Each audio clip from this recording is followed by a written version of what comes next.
아마 저 사람도 많이 놀랬을 거야. 이 정도 땅 평수에 이렇게 금액이 나올 수가 있나? 뭐 이런 생각을 했을 거야. 그리고 분위기상 이게 낙찰이 될 것 같은 분위기가 되니까 만약에 낙찰이 되면 자기는 깨끗하게 떠나야 되는 거잖아. 그렇죠.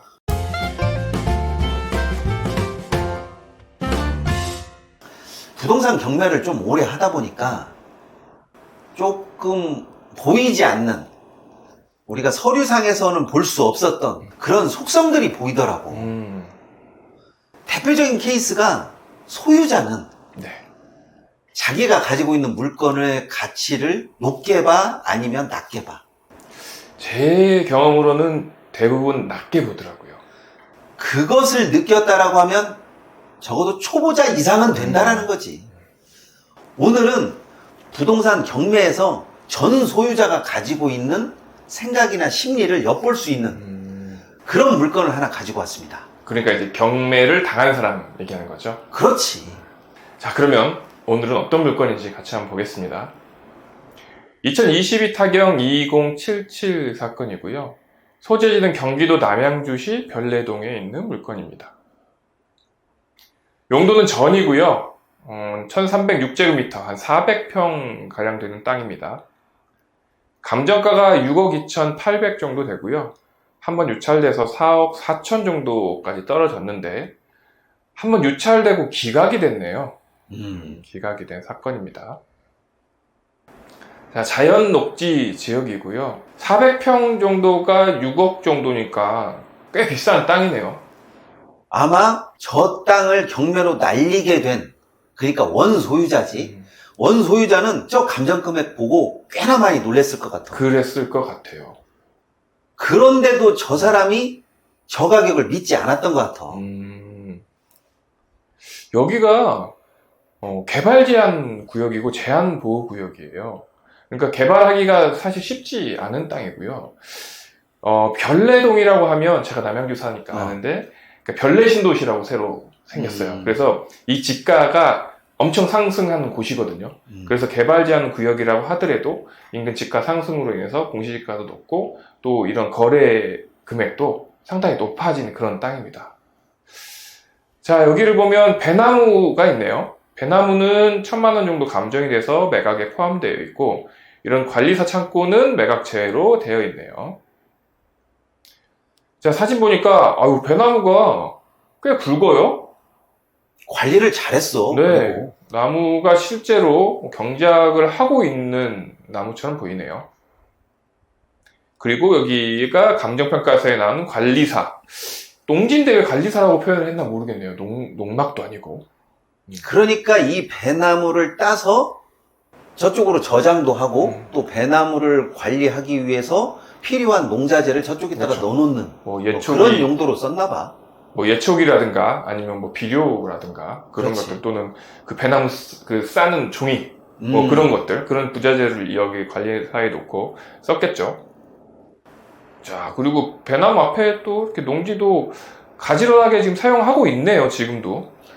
소유자가 이 배나무를 관리하면서 주변을 굉장히 깔끔하게 해놨기 때문에 여기는 꼭 개발 제한 구역이다, 개발 허가 구역이다, 뭐 이런 거를 따지기 전에 일단은 시각적으로 깔끔하잖아.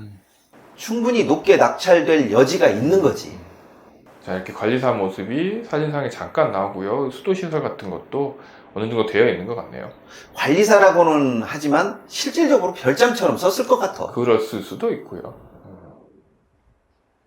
자, 이렇게 생긴 땅입니다. 길목상해라고 또 되어 있네. 옛날에는 또 그런 전방이라고 하나? 그렇지. 그런 용도로 사용한 것 같기도 하고요. 땅 모양은 그렇게 좋지는 않은데 그래도 400평 정도, 요거를 뗀다 하더라도 거의 300평 이상의 토지인 거죠.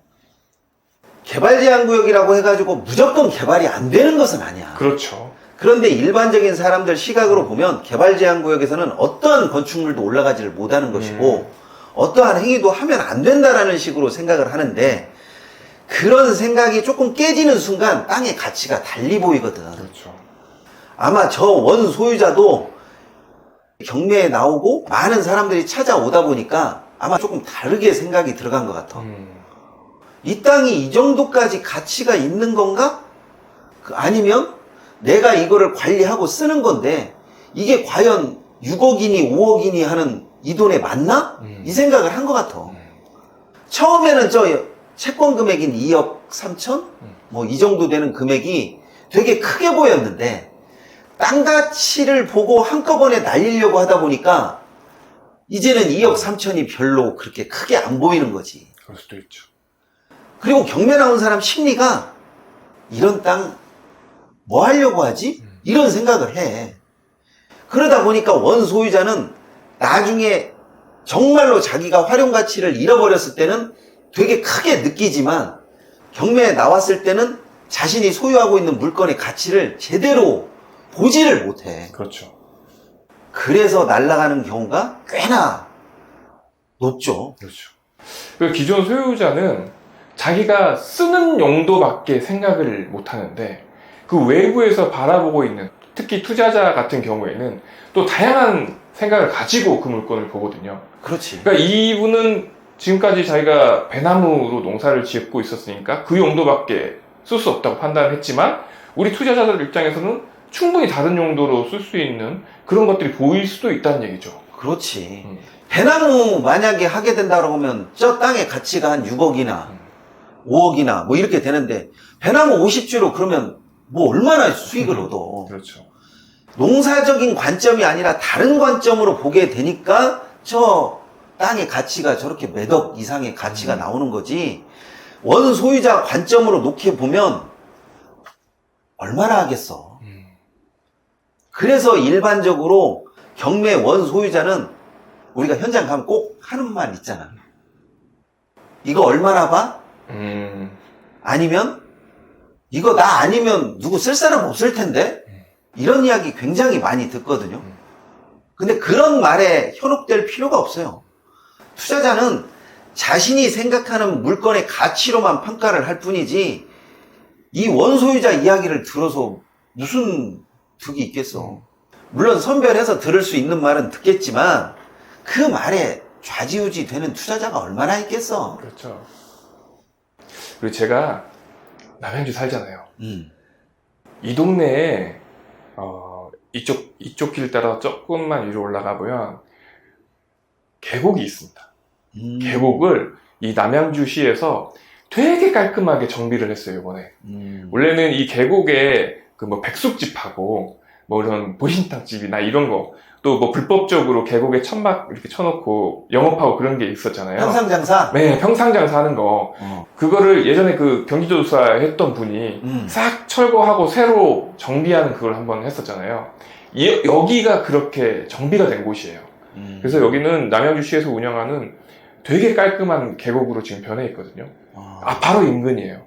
그런 관광지를 좀 활용을 한다면 전 여기에 충분히 뭔가 행위를 할 수 있다고 생각을 했거든요.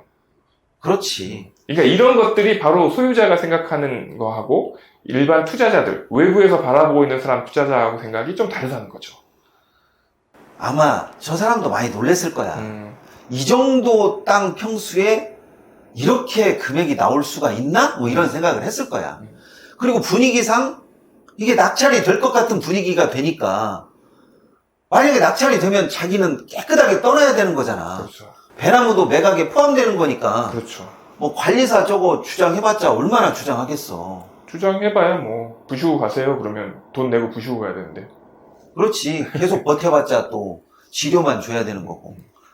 그런 상황까지 물리게 되다 보니까 이거 내가 이렇게 줘서는 이 땅이 날아가겠구나 라고 해서 기각을 시킨 사건인 것 같은데 이런 물건들이 그냥 일반적으로 나오는 물건인 것 같아요. 토지 사용자는 땅 가치를 낮게 봐서 내가 아니면 다른 사람은 쓸 용도가 없다. 이렇게 생각을 하기 때문에 많이 날아가는데 그런 생각이 좀 깨어져야지. 그래야죠. 그래서 내 주변에 있는 물건이 경매로 나왔다. 아니면 내가 가지고 있는 물건이 경매로 나왔다. 실익적인 부분이 아니라 투자적인 측면에서도 한번 생각해 볼 여지가 있다라는 거죠. 그래서 이런 물건들 같은 경우에는 원래 소유하고 있는 사람의 관점도 중요하겠지만 그 사람이 가지고 있는 그 관점이 내가 가지고 있는 관점과 많이 차이가 나면 항상 내가 가진 생각이 옳다라는 생각을 가지면 그래도 수익적인 측면에서 많은 이득을 볼 수 있다라고 생각을 합니다. 자, 이번 시간에는 여기까지 하도록 하겠습니다. 감사합니다.